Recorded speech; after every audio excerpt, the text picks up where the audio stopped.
प्यारे बच्चों, class 10th online video में आपका स्वागत है। हम पढ़ रहे थे chapter 8 how do organism reproduce. इसके बारे में एक वीडियो मैंने पहले अपलोड किया। उससे हम रिप्रोडक्शन के बारे में बहुत कुछ पढ़ चुके हैं, है ना। Now we start this chapter with the help of notes, है ना। नोट्स की सहायता से अपन इसको अब आगे बढ़ाते हैं। अब नोट्स जो है आपने बुक में लिख दिए होंगे, नोटबुक में लिख दिए होंगे। अब अपन बात करते हैं सबसे पहले रिप्रोडक्शन की। तो reproduction is the production of new generation, है ना, individual of the same species. Reproduction क्या है ये आपको समझ में आ गया होगा कि रिप्रोडक्शन क्या है। प्रोडक्शन ऑफ न्यू जनरेशन, है ना, और वो भी किसकी, individual of the same species, है ना। Reproduction is the biological process by which new individual of the same kind are produce, है ना। तो रिप्रोडक्शन जो है एक बायोलॉजिकल प्रोसेस है और इसके द्वारा नया जीव या न्यू इंडिविजुअल्स जो है वो एक ही सेम काइंड का न्यू इंडिविजुअल जो है वो डेवलप होता है या प्रोड्यूस होता है। इस प्रोसेस को अपन रिप्रोडक्शन के नाम से जानते हैं। यानी कि अपने जैसा ही जीव उत्पन्न करना रिप्रोडक्शन कहलाता है ना। काउज के कब्स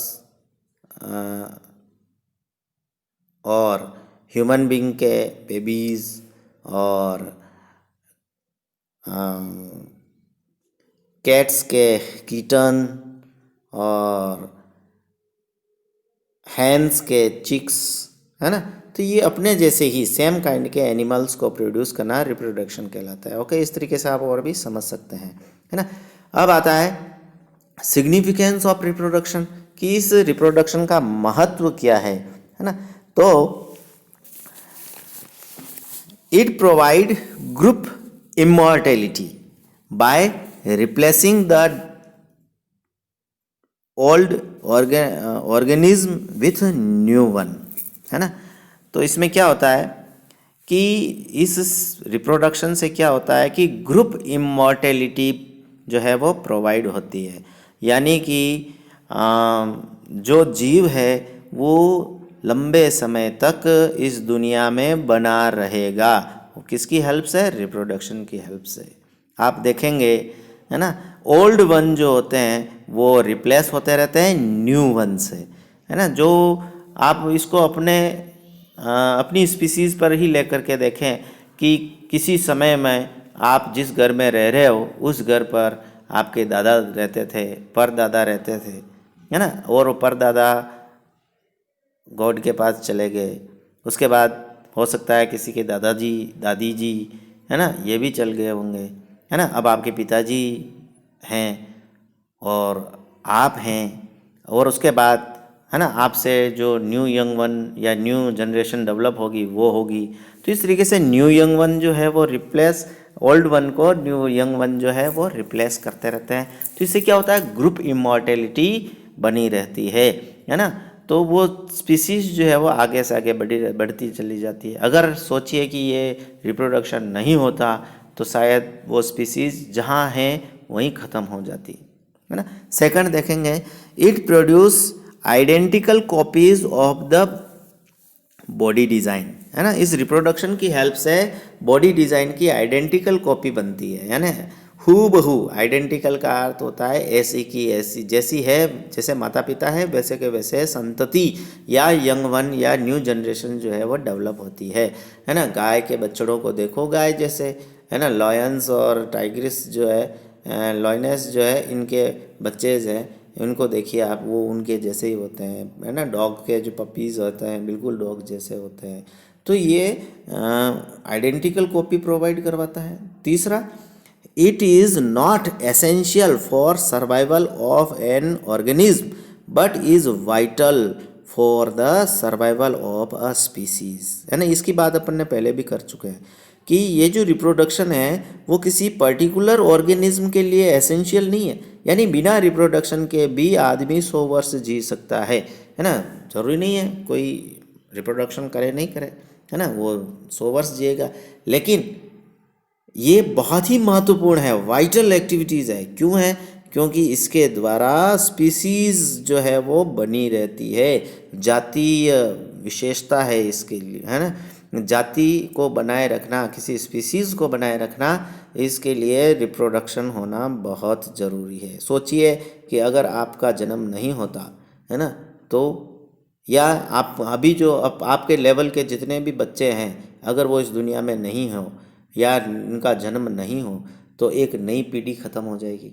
तो ह्यूमन बीइंग कैसे रहेंगे, ह्यूमन जो बीइंग जो होमो सेपियंस जो स्पीसीज़ है वो कैसे बनी रहेगी, आगे कैसे बढ़ेगी, है ना। आप देखेंगे गवर्नमेंट जो है बहुत सारी ऐसी एक्सटिंक्ट स्पीसीज़ को बनाए रखने के लिए, है ना, आर्टिफिशियली जो है उन एनिमल्स को फैसिलिटी प्रोवाइड करवाती है और उनकी नंबर्स जो है वो इंक्रीज़ करने की कोशिश कर रही है। जैसे वल्चर्स है ना, और जैसे लॉयंस हैं, है ना, इनकी स्पीसीज़ कम पड़ती जा रही है। हो सकता है धीरे धीरे ये ख़त्म भी हो जाए, जैसे डायनासोर्स चले गए। तो इसलिए आप देखेंगे रिप्रोडक्शन की हेल्प से सर्वाइवल ऑफ स्पीसीज़ जो है वो बहुत ही इम्पोर्टेंट हो जाता है, और वो सर्वाइवल ऑफ स्पीसीज़ के लिए रिप्रोडक्शन बहुत ही एसेंशियल होता है। ठीक है, अब नेक्स्ट बात आती है स्पीसीज़। अब स्पीसीज़ क्या है? अपने बहुत बार नाम आया स्पीसीज़, तो स्पीसीज़ क्या है? Same kind of organism which are breeding with each other, है ना, in nature to form a species, है ना। तो स्पीसीज किसको कहते हैं? अगर स्पीसीज को अगर आपको समझना है तो आप देखेंगे कि we can differentiate, we can bifurcate species on the basis of breeding ground, है ना। ब्रीडिंग ग्राउंड के पर हम किसी भी जाति को या किसी भी जाति में विभेद कर सकते हैं। यानी कि जातियाँ, जैसे ह्यूमन, मैंने बताया ना, ह्यूमन बीइंग एक पूरी एक ही स्पीसीज़ है, उसमें अलग अलग कास्ट जो है ना, वो कास्ट की बात अपन नहीं कर रहे हैं, अपन स्पीसीज़ की बात कर रहे हैं। तो स्पीसीज़ जो है वो ह्यूमन बीइंग की स्पीसीज़ है होमो सेपियंस। तो इसी तरीके से अदर जितने भी एनिमल्स हैं वो देखेंगे आप, तो ब्रीडिंग ग्राउंड पर जो एक जैसे हैं एनिमल जो एक दूसरे के साथ ब्रीडिंग कर सकते हैं, तो ऐसे जितने भी एनिमल्स हैं वो एक स्पीसीज़ कहलाती है। जैसे आप देखेंगे काउज़ और बफेलोज़ है, तो ये भी अलग अलग स्पीसीज़ है। क्यों है? क्योंकि हमने ऐसा कोई एग्जाम्पल नहीं देखा कि काउज़ और बफेलोज़ के अंदर किसी भी प्रकार की ब्रीडिंग होती हो, या उनसे इस काउ और बफेलो के कपल की हेल्प से हम कोई न्यू इंडिविजुअल्स जो है वो डेवलप कर सकें, तो ऐसा नहीं होता है ना। इसलिए ये दोनों अलग अलग स्पीसीज़ है। इसी तरीके से ह्यूमन बीइंग पूरी एक ही स्पीसीज़ है, भले ही वो किसी भी कास्ट की हो, उससे कोई लेना देना नहीं, है ना। साइंस जो है उसको एक ही स्पीसीज़ मानती है और उसका नाम है होमो सेपियंस। ओके, फिर देखेंगे आप organism of same species have similar genetic material, है ना। जो एक ही स्पीसीज के जीव होंगे उनका जेनेटिक मटेरियल है वो एक ही तरीके का होगा। जैसे कि अपन ह्यूमन बीइंग की बात करें तो ह्यूमन बीइंग की जो न्यूक्लियस है उसके अंदर 46 क्रोमोसोम्स होते हैं, है ना। तो वो किसी भी कास्ट के हो तो सभी में 46 क्रोमोसोम्स होते हैं। तो इसका मतलब क्या हुआ? हमारी बॉडी के अंदर जो जेनेटिक मटेरियल है वो सेम काइंड का है। डीएनए जिसको अपन कहते हैं, DNA deoxy ribose nucleic acid, जिनसे क्रोमोसोम्स बने होते हैं। ओके, तो जेनेटिक मटेरियल जो है वो सेम काइंड का होता है इनमें, उनको हम एक स्पीसीज कह सकते हैं। तो आप देखेंगे हॉर्स है, डोंकीज़ है, इसके अलावा मंकी है, और गौरिल्ला जिसको अपन बोलते हैं, है ना, वो है। तो इसके अलावा देखो एक वो लंगूर नाम का जो है वो एक रेड माउथ वाला मंकी है, बबून्स है। तो ये सभी लगभग इनमें आप देखेंगे कुछ कुछ डिफरेंस है इनमें। तो ये डिफरेंस क्यों है? क्योंकि उनके जो जेनेटिक मटेरियल है वो डिफरेंट डिफरेंट काइंड के, है ना। इसलिए तो सब स्पीसीज़ भी काउंट कर सकते हैं, किसी को अपन सब स्पीसीज़ भी काउंट कर सकते हैं। अब आप देखो डॉग है, फॉक्स है, और जैकल है, और राइना है, और इस तरीके से ये एक ही तरीके के हैं, जीव हैं, ऑर्गेनिज्म हैं, लेकिन इनमें सब स्पीसीज़ है, कुछ अलग अलग स्पीसीज़ के हैं। तो क्यों? क्योंकि उनका जेनेटिक मटेरियल जो है वो डिफरेंट काइंड का है। ओके, अब इसी तरीके से इन क्रोमोसोम्स, है ना, इन chromosomes genetic material is found and genetic material like DNA is differ, है ना। तो आप देखेंगे कि क्रोमोसोम्स के अंदर होता है जेनेटिक मटेरियल, और जेनेटिक मटेरियल जिसको कि हम डीएनए कहते हैं, है ना, वो सभी जीवों में अलग अलग टाइप का होता है। और यही है ना, यही डीएनए जो है वो blueprint of the characteristic of living organism. DNA क्या होता है, ये एक प्रकार का ब्लूप्रिंट है ना, किसका, जो ऑर्गेनिज्म है, लिविंग ऑर्गेनिज्म, उसके करेक्टरिस्टिक्स का। यानी जिस जीव के अंदर जैसा डीएनए होगा उसका करेक्टर्स जो होंगे, बॉडी डिज़ाइन जो होगी वो वैसी ही होगी जैसा डीएनए होगा, है ना। तो डीएनए के आधार पर उसकी बॉडी डिज़ाइन बनती है। इसलिए आप देखो, आप कितना भी कोशिश कर लो, काउस जो है वो काउस जैसे, उसका जो यंग वन है वो काउस जैसा ही होगा क्योंकि उसका डीएनए वैसा है ना। और बफेलो है वो बफेलो उसके जैसी ही होगी, यंग वन बफेलोज के यंग वन है वो भी उसके जैसे ही होंगे क्योंकि उसका जेनेटिक मटेरियल उस टाइप का है ना, जिनसे उनकी उत्पत्ति हुई है, जिन कपल से उनकी उत्पत्ति हुई है ना। जैसे हम जो है ह्यूमन बींग की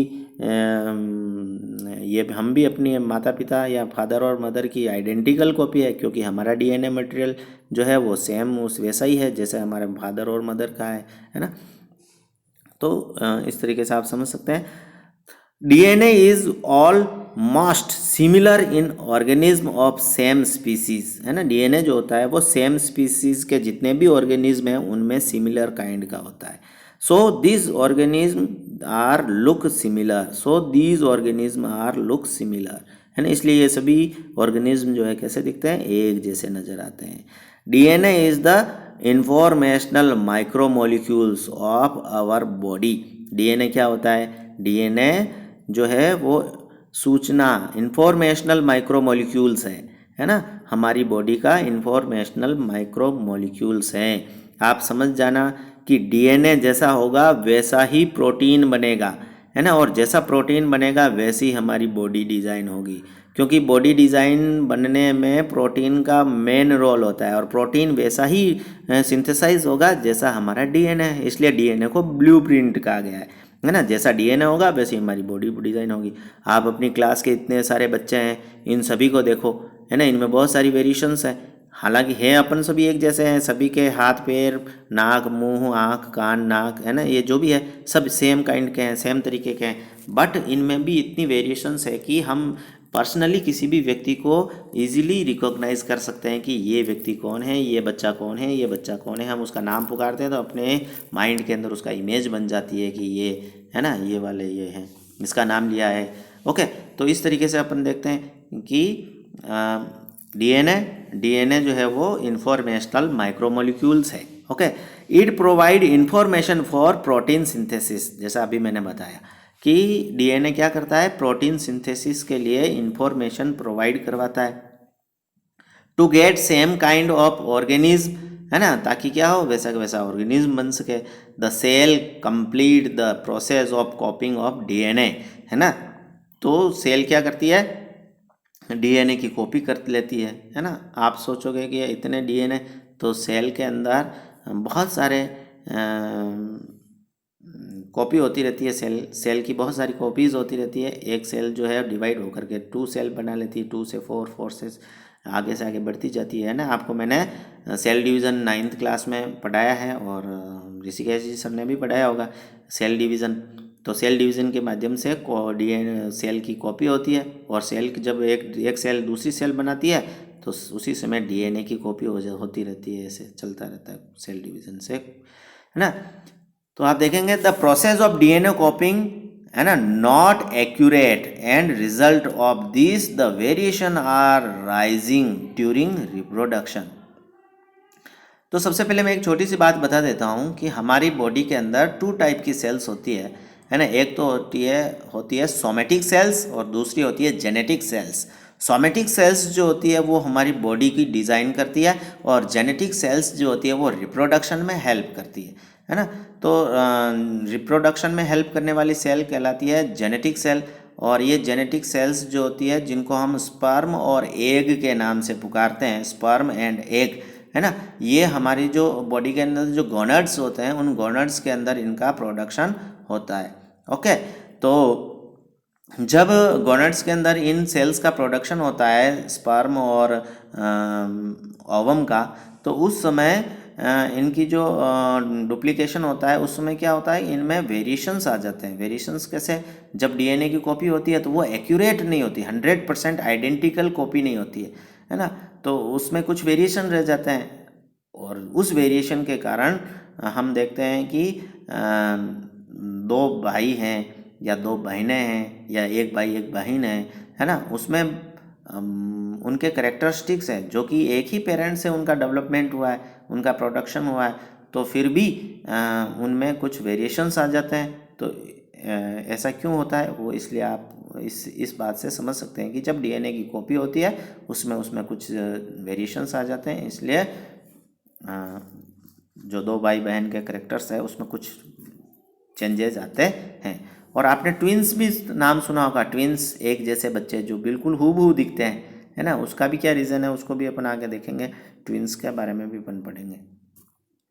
तो इन वेरिएशंस से क्या होता है, देखा इसमें क्या लिखा है, the process of DNA copying is not accurate and result of this the variations are rising during reproduction. जब रिप्रोडक्शन होता है उस समय क्या होता है, वेरिएशन प्रोड्यूस होते हैं। तो this variations plays most important role in evolution and speciation.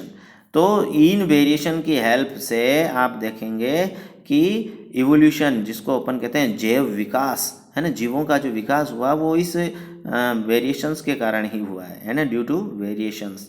और इसके अलावा स्पेशिएशन, अलग अलग स्पीसीज बनी, है ना, तो ये भी डीएनए के डुप्लीकेशन के समय कुछ वेरिएशन आई उससे बनी होगी।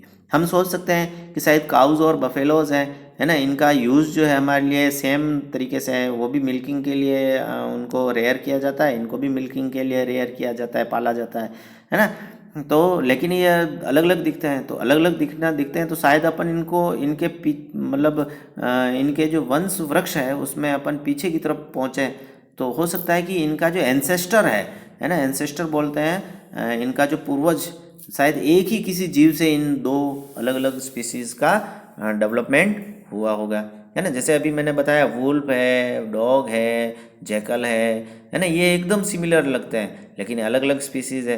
तो अगर अपन इनका भी जो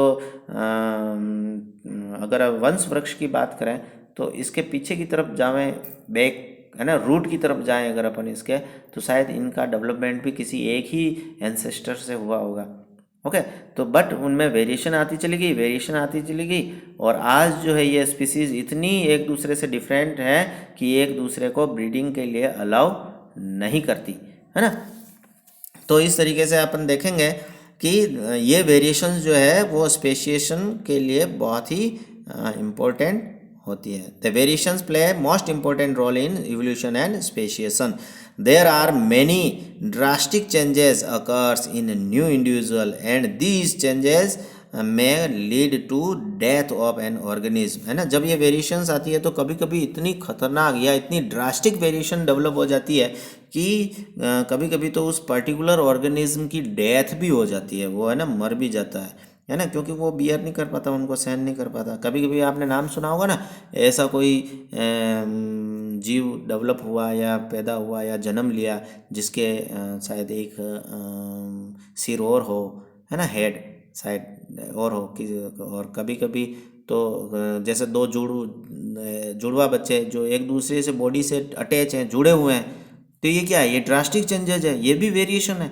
तो वेरिएशन है लेकिन ड्रास्टिक वेरिएशन है, इसलिए वो जिंदा नहीं रहते, मर जाते हैं, है ना। कुछ चेंजेस ऐसे होते हैं जो ड्रास्टिक नहीं होते हैं, तो वो चलते रहते हैं। जैसे आपने देखा होगा अपने अड़ोस पड़ोस में, आसपास में, किसी के जो फिंगर्स होती है वो 5 की बजाय 6 होती है, किसी के पैरों में 5 फिंगर्स और एक टॉय, है ना, ये हो सकता है।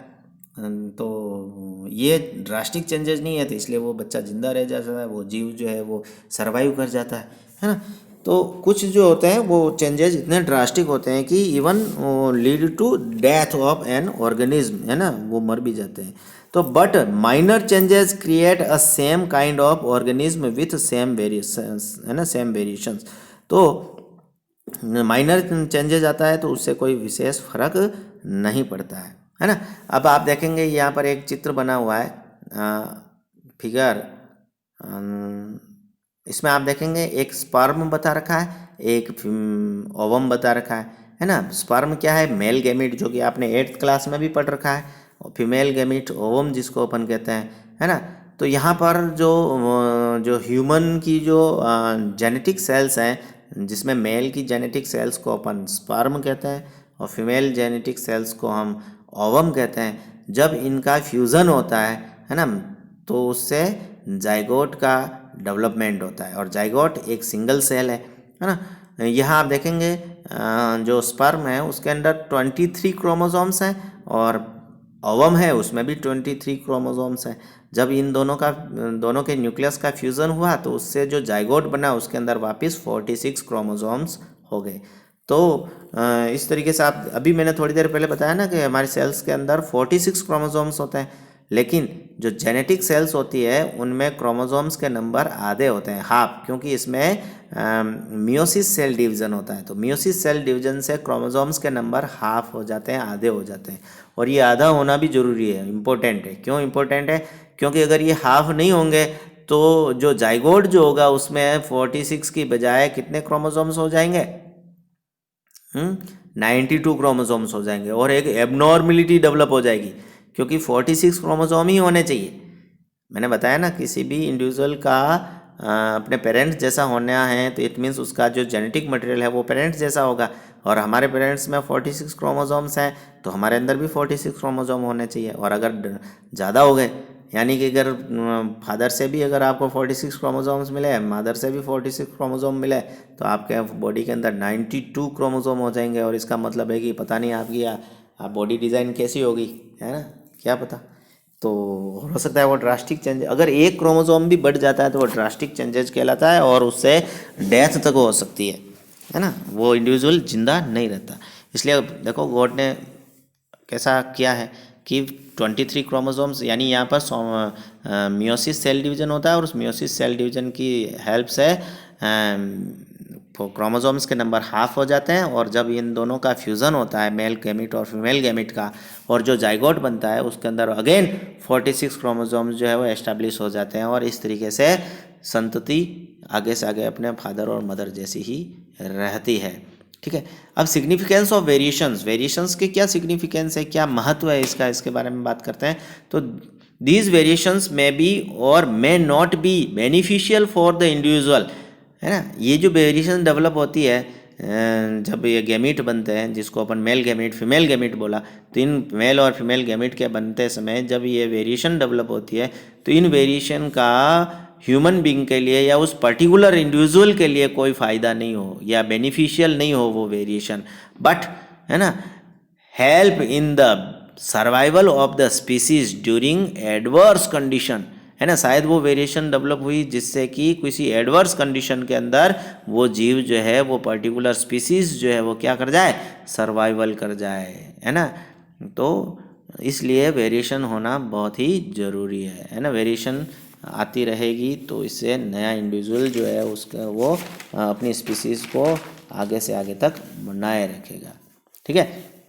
अब बात आती है टाइप ऑफ रिप्रोडक्शन कितने प्रकार का होता है ना। In unicellular organism the process of reproduction is simple and less elaborated, है ना। तो ये जो यूनिसेलुलर ऑर्गेनिज्म है, जिनकी सेल जो है वो एक सेल से, जिनकी बॉडी जो है वो एक सेल से बनी होती है, तो उनमें जो रिप्रोडक्शन का जो प्रोसेस है वो बहुत ही सिंपल सा होता है और इलेबोरेटेड होता है। ओके। और मल्टी सेलुलर ऑर्गेनिज्म जो होते हैं उनमें रिप्रोडक्शन का प्रोसेस जो है वो बहुत ही कॉम्प्लेक्स होता है, जटिल होता है ना। तो all the different way of reproduction is divided into 2 categories. इस तरीके से हम जो रिप्रोडक्शन का जो प्रोसेस है उसको हम 2 भागों में, 2 कैटेगरी के अंदर डिवाइड कर सकते हैं। सबसे पहला जो है वो है असेक्सुअल रिप्रोडक्शन और दूसरा है वो सेक्सुअल रिप्रोडक्शन। ठीक है। तो असेक्सुअल रिप्रोडक्शन क्या होता है? The process of reproduction in which a new individual develop from a single parent without the involvement of, है ना, सेक्स सेल और गैमीट। ओके। तो इस तरीके से आप देखेंगे कि जो असेक्सुअल रिप्रोडक्शन होता है उसके अंदर न्यू इंडिविजुअल का जो डेवलपमेंट होता है या नए जीव का जो प्रोडक्शन होता है वो सिंगल पेरेंट्स से होता है है ना, एक ही पेरेंट मिल करके एक ही जीव से नया जीव बन जाता है ना। और इसमें किसी भी प्रकार की गैमीट या सेक्स सेल का इन्वॉल्वमेंट नहीं होता है, गैमीट का इसमें किसी प्रकार का कोई इन्वॉल्वमेंट नहीं होता है, ठीक है। फिर है सेक्सुअल रिप्रोडक्शन। तो सेक्सुअल रिप्रोडक्शन में क्या होता है, the sexual reproduction involves reproduction, है ना। The sexual reproduction involves reproduction of new individual from two parent by fusion of sex cell और gametes, है ना। तो आप देखेंगे कि सेक्सुअल रिप्रोडक्शन में न्यू इंडिविजुअल का जो डेवलपमेंट होता है वो टू पेरेंट्स की हेल्प से होता है। इसमें दो पेरेंट्स की ज़रूरत होती है। और गैमीट्स, जिसको अभी अपन ने बोला था मेल गैमीट फीमेल गैमीट, इनके फ्यूज़न से न्यू इंडिविजुअल का डेवलपमेंट होता है या नए जीव का उत्पादन या परिवर्धन जो है वो होता है। जैसा कि अभी अपन ने यहाँ पर देखा था किस तरीके से मेल गैमीट और फीमेल गैमीट है और उनके फ्यूज़न से जाइगोट बनता है, और ये सिंगल सेल्ड जाइगोट जो है वो फिर इसमें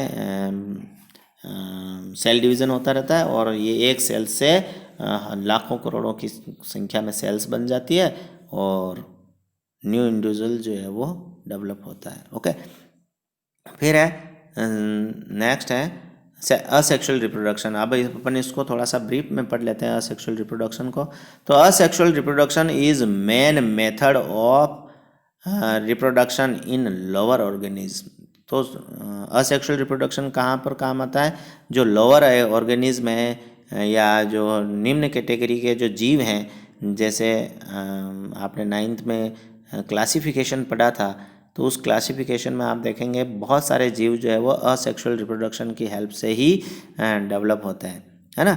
तो उसमें कौन कौन से हैं, फॉर एग्जांपल के लिए अपन देखें जैसे बैक्टीरिया है, फंजाई है, स्पॉन्ज है, हाइड्रा है ना, इनमें सभी में असेक्सुअल रिप्रोडक्शन होता है। This is complete by the method of mitosis cell division. और ये जो असेक्सुअल रिप्रोडक्शन होता है इन जीवों में वो माइटोसिस सेल डिवीज़न से होता है। माइटोसिस का हिंदी अर्थ है समसूत्री विभाजन, है ना। समसूत्री विभाजन की हेल्प से नया इंडिविजुअल जो है बन जाता है। जैसे माइटोसिस सेल डिवीज़न क्या होता है कि mitosis cell division is a type of cell division in which two daughter cells are produce from a parent cell, है ना। Both daughter cells are identical और जेनेटिकली आइडेंटिकल, है ना, genetically identical to the parent cell. Okay, जैसा कि आप इसमें देख सकते हो ये माइटोसिस सेल डिवीज़न है। इसमें देखोगे ये वाली जो है वो पेरेंट सेल है, और इस पेरेंट सेल में जो भी है नंबर इसमें 46 तो अपन नहीं कह सकते, लिखे हुए हैं 46, लेकिन 46 नहीं हो सकते। वैसे हमारी बॉडी के अंदर भी ये माइटोसिस सेल डिवीज़न होता है, और उस माइटोसिस सेल डिवीज़न की हेल्प से हमारी बॉडी जो है वो डेवलप होती है ना। बॉडी के ऑर्गन्स वगैरह ये बनते हैं। तो इस माइटोसिस सेल डिवीज़न में क्या होता है, जैसे यहाँ एग्जांपल में आप देखेंगे कि ह्यूमन बीइंग के अंदर माइटोसिस सेल डिवीज़न से न्यू इंडिविजुअल का डेवलपमेंट नहीं होता है, ये बात तो आप पहले से सोच लें। तो जैसे माइटोसिस सेल डिवीज़न का बता रखा, जैसे 40, जैसे कोई इंडिविजुअल है उसके अंदर इमेजिन करो 46 क्रोमोसोम है, तो उस पेरेंट सेल से 2 डॉटर सेल्स बनेगी, है ना। और दोनों ही डॉटर सेल्स में 46 और 46 क्रोमोसोम्स होंगे, या 46 मैंने एग्जांपल के लिए लिखा है इसमें, वरना अब जैसे मान लीजिए ये सिंगल सेल्ड है, जैसे अमीबा है ना। अमीबा के अंदर 46 क्रोमोसोम नहीं होते हैं, है ना। उसमें क्रोमोसोम्स नंबर कितने होते हैं देखना पड़ेगा। तो जैसे अमीबा है तो अमीबा या फंजाई है या ये बैक्टीरिया है ना। तो इन बैक्टीरिया के अंदर जो एक ही पेरेंट सेल होती है, उस एक पेरेंट सेल से दो डॉटर सेल बनती है, और दोनों डॉटर सेल्स में क्रोमोसोम्स जो है वो सेम नंबर के हो जाते हैं, और ये दोनों सेल्स जो है वो अपने पेरेंट सेल से आइडेंटिकल होती है। ये दोनों सेल्स जो है वो पेरेंट सेल से आइडेंटिकल होती है, जेनेटिकली आइडेंटिकल होती है, ये बात ध्यान रखना है। फिर असेक्सुअल रिप्रोडक्शन में भी फॉलोइंग टाइप, है ना। ये असेक्सुअल रिप्रोडक्शन जो है ये भी 2-3 तरीके का 4-5 तरीके का होता है ना, अलग अलग टाइप का होता है। जैसे पहला है फ्यूजियन, है ना। फ्यूजियन क्या होता है उसके बारे में अपन बात करते हैं। तो Fujian In this process, a parent cell divide into two small cells, nearly equal size, identical daughter cells, है ना। तो फिजियन में क्या होता है कि जो एक पेरेंट सेल्स होती है वो पेरेंट सेल दो, है ना, दो इक्वल टाइप की, इक्वल साइज की आइडेंटिकल डॉटर सेल्स के अंदर डिवाइड हो जाती है। इसको अपन कहते हैं फिजियन, है ना। जिसको हिंदी में कहते हैं विखंडन, यानी विखंडित हो गई, टूट गई, है ना, दो डॉटर सेल में कन्वर्ट हो गई, है ना। अब उन दोनों डॉटर सेल में से कौन सी पेरेंट सेल है इसका आइडिया नहीं लगेगा, है ना। ऐसा नहीं है कि वो parent cell as it is रहेगी, पेरेंट सेल ही दो दो टुकड़ों में बट गई, एक ए बन गई, दूसरी बी बन गई, है ना। तो अब कौन सी पेरेंट सेल थी इसका कोई आइडिया नहीं है ना। तो डॉटर सेल्स जो होती है वो जेनेटिकली आइडेंटिकल होती है, सेम इक्वल साइज की होती है, और अब उनको अपन डॉटर सेल के नाम से जानेंगे। तो यूनिसेलुलर ऑर्गेनिज्म लाइक प्रोटोजोन्स, है ना, प्रोटोजोन्स ये क्या होते हैं आपने 9th में पढ़ रखा है। तो unicellular organism like protozoan, amoeba, bacteria, paramecium, है ना, इनमें हाँ ये फिजियन के थ्रू जो है रिप्रोडक्शन होता है, या फिजियन के प्रोसेस से नया जीव बनता है, एक पेरेंट सेल से दो डॉटर सेल बन जाती है। तो are frequently use binary fission to reproduce new individual, है ना। फिजियन में भी बाइनरी और मल्टीपल, तो फिजियन जो है वो दो तरीके का होता है, बाइनरी फिजियन और मल्टीपल फिजियन। देखेंगे बाइनरी फिजियन क्या होता है, मल्टीपल फिजियन क्या होता है। तो हम बाइनरी फिजन की बात करते हैं अपन। तो बाई का अर्थ होता है टू, और फिजन का अर्थ होता है स्प्लिटिंग, या दो भागों में टूटना, बटना, है ना। किसी एक सेल का दो भागों में बट जाना, ये बाइनरी फिजन कहलाता है ना। तो a parent cell simply splits into two part और to form two new individual, है ना। जो पेरेंट सेल होती है वो दो पार्ट में स्प्लिट हो जाती है, टूट जाती है, बीच में से ब्रेक हो जाती है, और दो नए इंडिविजुअल बन जाते हैं। अब कैसे होती है वो देखेंगे। First of all nucleus divide, है ना। आप देखेंगे यहाँ अमीबा का बाइनरी फिजन जो है आपको बुक में, इसमें मैंने नोट्स के अंदर बता रखा है। तो इसमें अमीबा में बाइनरी फ्यूजन में सबसे पहला जो है ये देखेंगे आप, ये एक अमीबा है। इसमें सब फिर सेकंड वाले फिगर के अंदर देखेंगे इसका जो न्यूक्लियस है वो थोड़ा सा इलोंगेटेड होता है। थर्ड वाले में देखोगे न्यूक्लियस के अंदर जो जेनेटिक मटेरियल है वो दो टूट करके दो भागों में बट गया।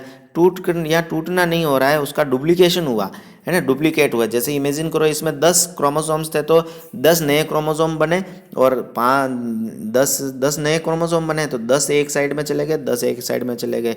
तो और धीरे धीरे जो न्यूक्लियस की जो न्यूक्लियर मेम्ब्रेन थी वो, है ना, स्प्लिट हुई और दो न्यूक्लियस बन गए। आप देखेंगे ये दो न्यूक्लियस बन गए। एक न्यूक्लियस एक से एक जो पोल था उस तरफ चला गया, दूसरा न्यूक्लियस दूसरे पोल की तरफ चला गया। और उसके बाद जो उस अमीबा का जो साइटोप्लाज्म है, उसकी जो सेल मेम्ब्रेन है वो अंदर की तरफ, है ना, अंदर की तरफ चली जाती है, और वो दोनों आगे जा कर के मिल जाती है। दोनों ऊपर और नीचे वाली, है ना, अप एंड डाउन साइड वाली जो सेल मेम्ब्रेन है वो एक दूसरे से अटैच हो जाती है, और इस तरीके से एक सेल से या एक अमीबा से दो अमीबा बन गए, है ना। तो ये एक सिंपल सा प्रोसेस था अमीबा का। अमीबा की हेल्प से आपको सेल डिवीज़न या बाइनरी फिजियन बताया है ना। बाइनरी फिजियन यानी दो भागों में बंटना। तो किस तरीके से दो भागों में ये बट जाता है, तो इसमें आप देखेंगे first of all nucleus divide into two parts, okay. और सेकेंडरी फिर क्या होता है, cytoplasm divide into two part by, है ना, कॉन्स्ट्रिक्शंस ऑफ सेल मेम्ब्रेन, है ना। सेल मेम्ब्रेन अंदर की तरफ कॉन्स्ट्रक्ट होती है, और इस तरीके से दो पार्ट में ये डिवाइड हो जाता है। The plane of the binary fission in different organism in a membrane, the split take place in any place, है ना। बाइनरी फिजन कैसे भी हो सकता है, उनका जो क्या बोलते हैं जो द प्लेन्स, है ना, plane of the binary fission in different organism अलग अलग होता है।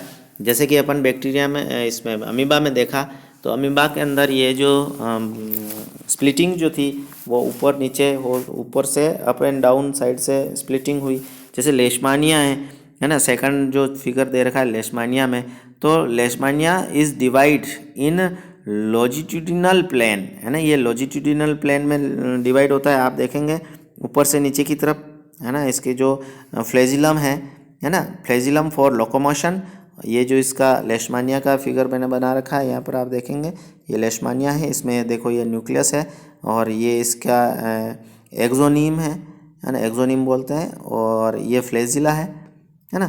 तो ये जो स्प्लिट होता है वो ऊपर से नीचे, है ना, अप एंड अप, ये इस तरीके से एक्सोनीम्स से लेकर के इसकी टेल की तरफ, नीचे की तरफ, इस तरीके से लॉजिट्यूडिनल जो प्लेन पर ये जो है स्प्लिटिंग होगा, डिवाइड होगा, टूटेगा।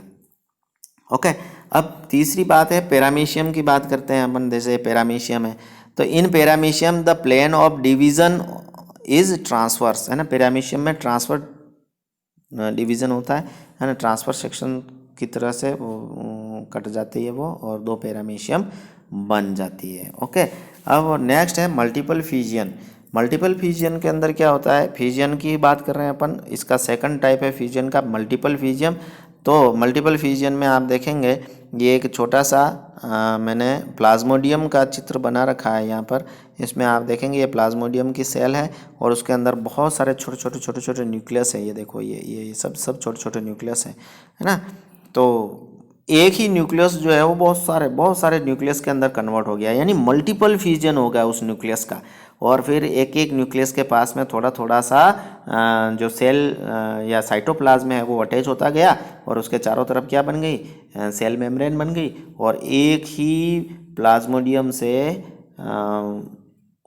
100-200 प्लाज्मोडियम बन गए, है ना। तो ये मल्टीपल फ्यूजन हो गया। वहाँ पर अमीबा में बाइनरी फ्यूजन हुआ, यहाँ पर मल्टीपल फ्यूजन हुआ। इसको अपन पढ़ लेते हैं। The organism divide in a number, है ना, ऑफ न्यू ऑर्गेनिज्म, है ना। इसमें क्या होता है, the organism divides in a number of new organism. जैसे कि एग्जांपल के लिए अपन देखें कि मलेरिया पैरासाइट, है ना, ड्यूरिंग फेवरेबल कंडीशन, जिसको अपन प्लाज्मोडियम कहते हैं, मलेरिया पैरासाइट जो है जिसको प्लाज्मोडियम अपन नाम पुकारते हैं, तो वो प्लाज्मोडियम जो है जब उसको फेवरेबल कंडीशन मिलती है तो यह बहुत सारे स्प्लिटिंग करता है ना।